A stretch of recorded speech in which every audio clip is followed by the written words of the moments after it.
Hello my dear folks, welcome to Anti-Edible Vlog Day 3. கண்ணெல்லாம் தூக்கம் வந்துட்டா மணி 11 ஆச்சு. தூக்கம் வந்து ஃபோனே வந்து நைட் மியூவில் போயிட்டு நைட் மியூவில் ஆஃப் பண்ணிட்டு உட்காந்துருக்குறேன். காலையிலேருந்து செம்ம வேலைன்னு சொல்ல முடியாது, செம்ம டிப்ரெஷன், செம்ம ஆன்சைட்டி கிடையாது, என்னை சுற்றி ஆளுங்க இருந்தாங்க.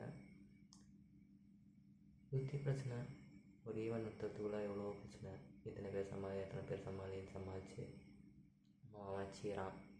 எல்லாரையும் சமாதானப்படுத்தி அதை பண்ணி இதை பண்ணி எல்லாரையும் பேசி இன்றைக்கி நாள் ஓடிச்சு. ஒரு வேலை கூட நடக்கலை. நேற்று கூட இல்லை, செவ்வாய்க்கிழமை மதியானம் முடிச்ச டெம்ப்ளேட்டுக்கு இப்போ தான் கண்டென்ட் கொடுக்குறானுங்க. கேட்டால் எது டிசைட் ஆகலை, அது டிசைட் ஆகலை, கேமை மாற்றுறாங்க, அதை மாற்றுறாங்க, பிரின்சிபல் வராங்க, அதை பண்ணுறாங்க, பிடி வரான், இதை பண்ணுறான். யோ செத்துட்டேன் நண்பர்களே.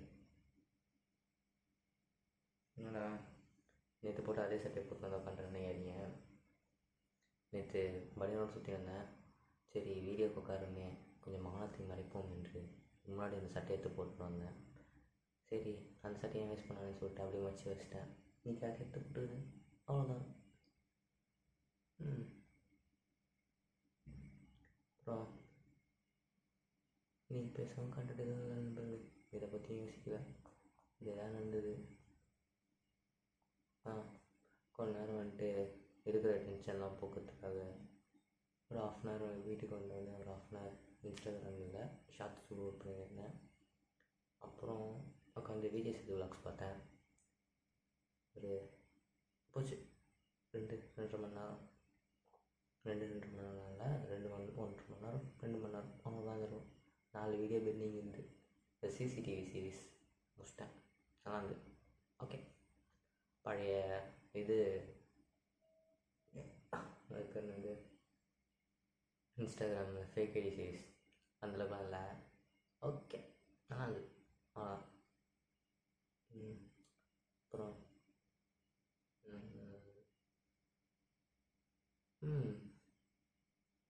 தூக்கம் வருது, அதுதான் முக்கியம். அதிசயமாக ஏதோ தூக்கம் வருது. போய் பட்டா மட்டையாயிடும்னு நினைக்கிறேன். பார்ப்போம். உங்களுக்காக நிறைய எடுத்துலாம் வச்சேன் நண்பர்களே. ஏதாச்சும் பேசலாம், எத்தனை நாளைக்கு தான் என்ன நடந்ததுன்னே சொல்கிறது, உங்களுக்கு ஏதாவது எஜுகேட் பண்ணுற மாதிரி, எனக்கு தெரிஞ்ச ஏதாவது 2-3 விஷயத்த உங்களுக்கு சொல்கிற மாதிரி ஏதாவது சொல்லலாம் அப்படின்னு ஒரு பிளான் இருக்குது.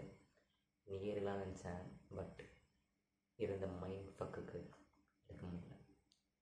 ஸோ நான் வந்துருக்கிறேன். முடிஞ்ச அளவுக்கு ஏதாவது ஒரு கருத்து, இன்னியோட கருத்து அப்படின்ற மாதிரி ஏதாவது ஒரு கருத்து உங்களுக்கு திணிச்சிட்டு அப்படியே ஓடி போயிடலான்னு இருக்கேன். பார்ப்போம்.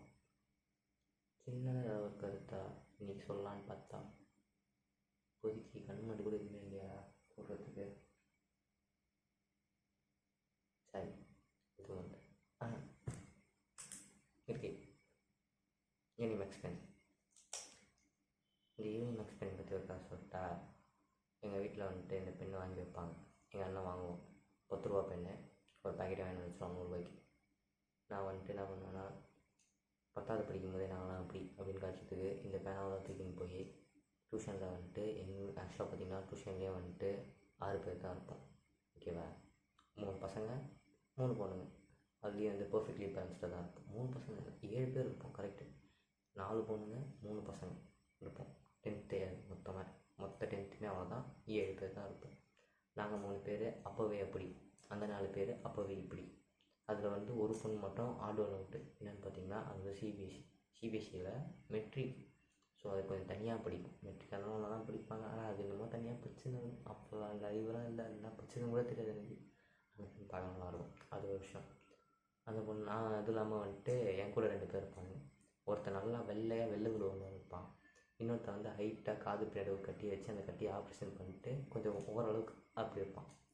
அவன் வந்து ஒரு ரோபோட்டு, இவன் வந்து ஒரு சாக்லேட் பாய். இவனுக்கு 2 பேருக்கும் நடுப்புற மீடியேட்டராக இருக்கிறது தான் நான். சும்மாவே இருக்க மாட்டேன், நமக்கே தெரியும். முன்னாடி நார்மலாக இருந்தாலும் சும்மா இருக்க மாட்டோம். முன்னாடி 3 பொண்ணுங்க இருக்குது. சும்மாவே இல்லாமல் ஒரு 4 கவுண்ட்ரு போடுறது, அதை பண்ணுறது, இதை பண்ணுறது, அப்படியே 10th ஃபுல்லாக ஓடிச்சு. One of the best golden days என் வாழ்க்கையே நான் சொல்கிறது 10th மட்டும்தான். நிறைய மெமரிஸ் இருக்குது நண்பர்களே 10th. சொல்லும் போது இப்போ நிறையா அப்படி ஒழுக்குள்ள ஒரு புத்துணர்ச்சி சிரிப்பு தான் வரும். ஏன்னா நல்லாயிருக்கும். மொட்டை மாடியில் ரூமில் தான் இருக்கும். சம்டைம்ஸ் மட்டும் எகிரி குச்சி மொட்டை மாடி போயிடும். மொட்டை மாடியில் வந்து சாரும் வர மாட்டார். ஒரு வாரத்துக்கு டியூஷன் லீவ் விட்டாலும் சாரே வர மாட்டாருன்னு தெரிஞ்சும் நாங்கள் போய் டியூஷன் உட்காந்துருப்போம். அப்படியே உட்காருவோம். எடுத்து வீட்டில் மாங்காய் மரம் இருக்கும். எகிரி குச்சி போய் மாங்காய் திருட்டு எடுத்துன்னு சாப்பிடுவோம். அது ஜாலியாக இருக்கும் ஒரு மாதிரி. என் பக்கத்தில் இருப்பான் சொன்ன தெரியுமா, என் உயிர் நண்பன் அந்த வெள்ளை உழுவை. அந்த வெள்ளை உழுவை எப்படின்னா வந்துட்டு என் கூட 4ஆவதுல வந்து எங்களோட டியூஷன் சேர்ந்து, அது வேறு டியூஷன். அந்த டியூஷன்லேருந்து என் கூட ட்ராவல் பண்ணி இன்ன வரைக்கும் வந்து நிறுது. இப்போ வரைக்கும் வந்து நிறுது. இன்றைக்கி கூட அந்த நாய்க்கு கால் பண்ணேன், அந்த நாய் எடுக்கல. அது ஒரு விஷயம். அந்த வெள்ளை உழுவை என்ன பண்ணால், எதிர்க்க ஒரு 3 பொண்ணுங்க இருக்கான்னு சொன்ன தெரியுமா, அது ஒரு பொண்ணு எங்கேயே பார்த்துன்னு இருக்கும். நான் பல நாட்களாக என்ன நினச்சேன், என்ன தான் பார்த்துன்னு இருக்குது. ஆனால் அது என்ன தான் பார்த்துது, அதான் உண்மை. அது அவனுக்கும் தெரியும், அந்த பொண்ணுக்கும் தெரியும். நான் வந்துட்டு அந்த 10th முடிஞ்சு அந்த லாஸ்ட் எக்ஸாம் அன்றைக்கி கிளம்பி இந்த ஊருக்கு வந்துட்டேன். என் வீடு மாற்றப்பட்டது, எல்லாம் மாற்றப்பட்டு நான் இங்கே வந்துட்டேன். அவன் அந்த பொண்ணை கரெக்ட் பண்ணிட்டானா. ஸோ சார், எனக்கு அப்போவே தெரியும் இவன் அதை பண்ணுவான்ட்டு. பட் பண்ணிட்டான். அதான் லைட்டாக கொஞ்சம் வைத்தறிச்சல்னு சொல்ல மாட்டேன், நல்லதாக. ஏன்னா அவனுக்கு கிடையாது போச்சு போல அப்படின்ட்டேன். இதை நான் பார்க்க மாட்டான்ற நம்பிக்கையில் ரெக்கார்ட் பண்ணுறேன். பார்த்தா கூட வச்சான் மனுஷர்டா, உன்னை பற்றி தான் பேசினது.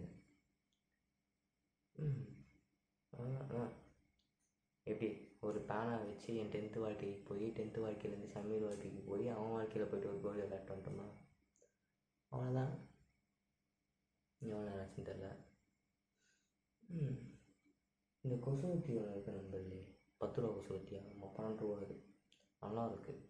நாங்கள் ரொம்ப நாளாக அதான் வாங்குகிறோம். நீங்கள் வேணால் சஜஸ்ட் பண்ணிக்கோங்க. அது ஒரு ஊதுவத்தியமாக இருக்கும். அந்த கொசுவத்தி சூப்பராக இருக்குது. நைட்டு ஏற்றி வச்சுட்டு பார்த்தா அந்த புகைக்கு அந்த ஸ்மெல்லுக்கே கிளம்பிக்கணும் வந்துடுறேன். அவ்வளோ தூக்கம் வருது. நல்லா இருக்குது. ஒரு மாதிரி ப்ளசண்ட்டாக.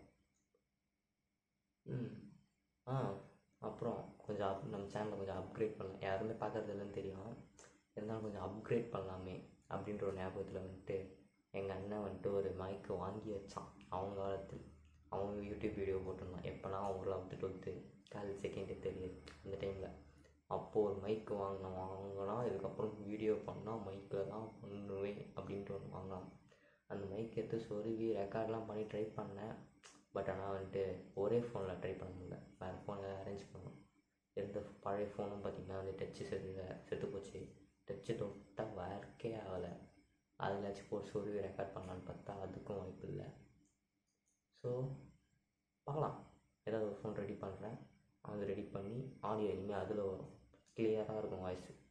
அதே பார்க்கலாம்.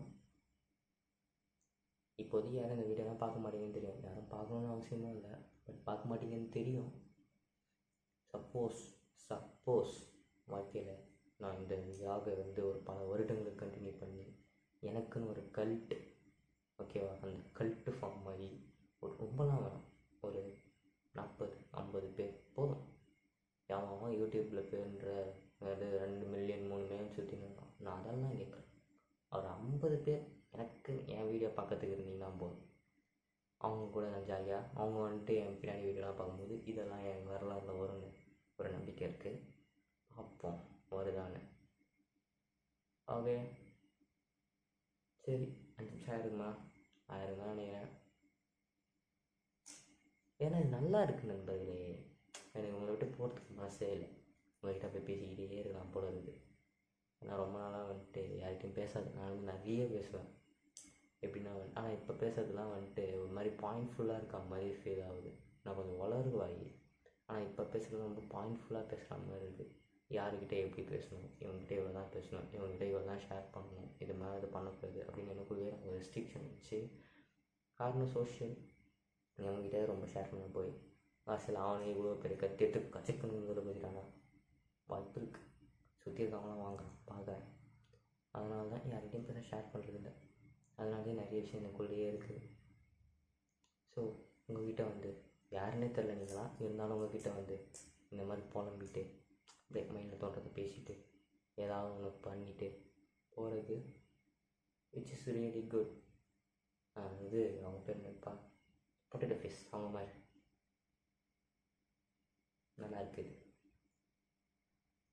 ஓகே ஓகே, விட்டா வந்து ரொம்ப விமர்சையாக பேசினே இருப்பேன்.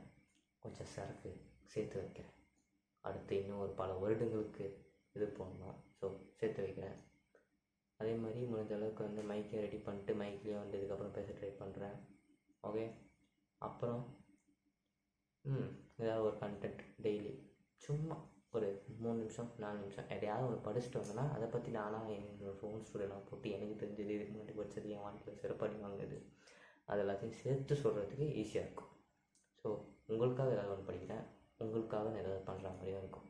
ஓகே ஓகே நண்பர்களே, இன்றைக்கி வீடியோ அவ்வளோதான். கிளம்பலாமா? பாய் பாய் ஃபோக்ஸ்.